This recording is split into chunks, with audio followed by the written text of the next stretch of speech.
Coucou chers amis, bienvenue sur African Students pour cette nouvelle vidéo qui porte sur un thème assez perplexe pour chacun d'entre nous, en ce sens qu'il porte sur notre vie personnelle.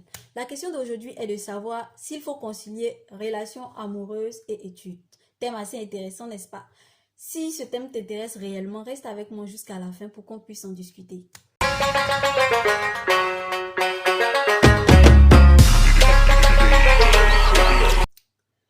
Plus sérieusement, comment concilier relations amoureuses et études?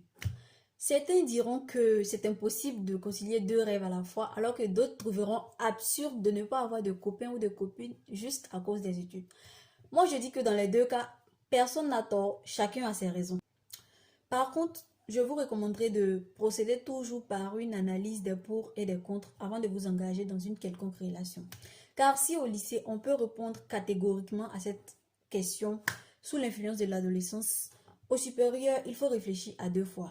Car on devient de jeunes adultes et pour cela, il faut préparer à la fois sa vie professionnelle que sociale.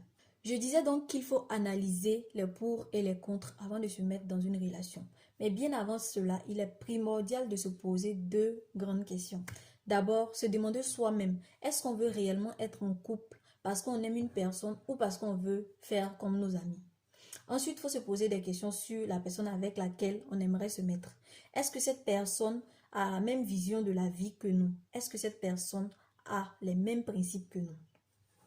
Puis, concernant l'analyse des pour et les contre, chacun trouvera certainement de façon personnelle d'autres avantages et inconvénients. Mais généralement, moi, j'ai pu recenser deux principaux avantages quand on est en couple. D'abord, cela nous permet d'avoir quelqu'un qui sera à notre écoute lorsqu'on va vivre des moments difficiles, que ce soit à l'école ou dans la vie sociale. Ensuite, on peut se distraire de temps en temps, bien évidemment en se fixant certaines règles pour ne pas déborder également. Puis au niveau des inconvénients, deux principaux sont à retenir. D'abord, il y a le fait que tu recevras plusieurs appels, des textos ou encore des sorties qu'il faudra faire, qui vont te prendre du temps. Mais tout dépendra de comment vous définissez vos priorités. Ensuite, il y a le fait que lorsque vous vous disputez, cela peut impacter négativement vos études, en ce sens que vous aurez le moral cassé, vous serez peut-être angoissé et tout, si vous ne savez pas bien sûr faire la part des choses. Donc, en fin de compte, on peut retenir que le fait d'être en couple ou ne pas être en couple sur les bancs a ses avantages et ses inconvénients. À chacun de savoir peser les pour et les contre afin de faire le choix qui lui sied.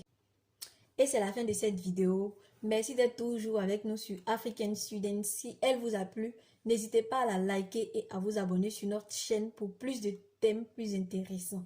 Et n'oubliez pas surtout de nous donner vos avis en commentaire.